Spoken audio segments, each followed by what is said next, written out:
give me two examples or two, maybe three other things you think are probably the items of today that are a must do for Democrats in order for us to have a chance at success next year. Well, I think getting our Voting Rights Act passed. And, a component of that, we have different components. One's called For the People Act. We have the John Lewis Voting Rights Act. We now have a new component of that looks at the executive branch, the what happened under the last presidency and the abuses of the executive branch were just obscene. So we actually have kind of three components of that. I think all three are critically important that we get that through. What's the problem with that? Is it takes 60 votes in the Senate.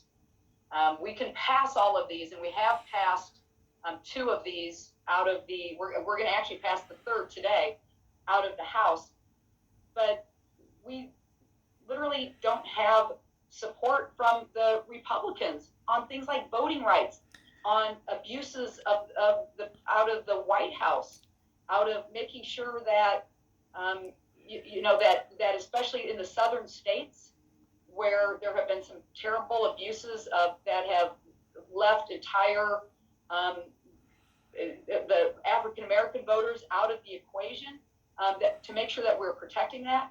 This is all at stake right now, and if we can't get this passed, I do believe there's a direct correlation between these three bills and the future of our democracy.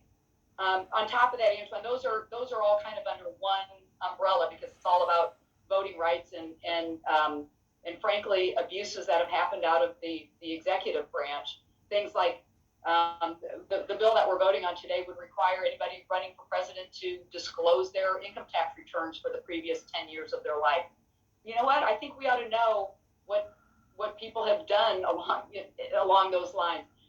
It's something called the emoluments clause, and I know that's a word that I wouldn't use in typical conversation, but that takes a look at if a person is who's in the presidency is gaining from say a business perspective, they or their family, and which is it's against the law, but we've got to beef all of that up.